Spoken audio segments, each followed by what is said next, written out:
भोंदूबाबा अशोक खरात विरोधात युवक काँग्रेस आक्रमक डॉक्टर बाबासाहेब आंबेडकर चौकात संतप्त निदर्शने। स्वयंघोषित भोंदूबाबा अशोक खरात याच्या विरोधात युवक काँग्रेस चांगलेच आक्रमक झालेली आहे। अमरावती शहरातील डॉक्टर बाबासाहेब आंबेडकर चौक इरविन येथे संतप्त युवक काँग्रेसच्या पदाधिकाऱ्यांनी आंदोलन केले।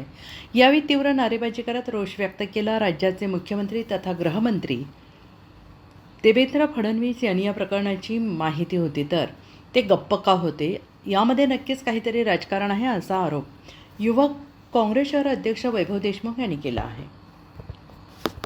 फुले शाहू आंबेडकरांच्या महाराष्ट्राला अत्यंत काळीमा फासणारी, खाली पाहायला लावणारी घटना या महाराष्ट्रात घडलेली आहे। आपल्याला कल्पना आहे की एक खरात, अशोक खरात नावाचा भोंदूबाबा ज्याने एवढ्या महिलांचं शोषण केलेलं आहे, आज ह्या सगळ्या गोष्टी आज उघडकीस येत आहेत। 58 व्हिडिओ त्याच्याकडे सापडले आहेत, अजून किती शेकडो असतील नसतील ते माहिती नाही।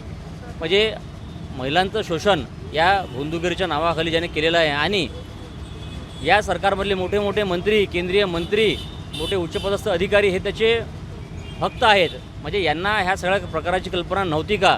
या देशाच्या राज्याच्या गृह विभागाला, याची गुप्तहेर विभागाला या बाबाची कल्पना, या प्रकाराची कल्पना नव्हती का? हा प्रश्न आज निर्माण झालेला आहे आणि होती तर हे सरकार आजपर्यंत गप्प का बरं होते?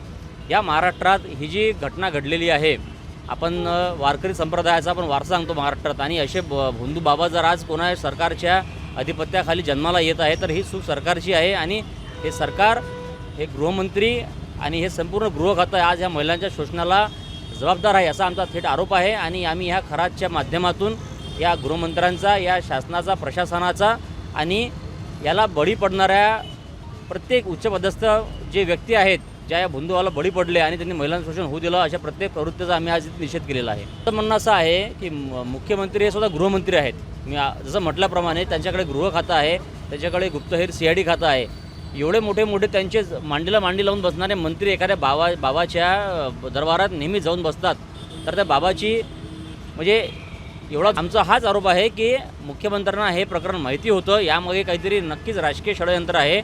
आपल्या सोबतच्या पक्षावर काहीतरी त्यांनी दबावतंत्र निर्माण करण्यासाठी आज हे उघडकीस आणलेला आमचा आरोप आहे। मात्र आपल्या पदाचा असा वापर गृहमंत्री करत असतील की कोणावर दबावतंत्र करायसाठी असे प्रकरण उघडकीस आणायचे, अन्यथा अशा बाबांना मोकळीक द्यायची, अत्यंत चुकीचं आहे।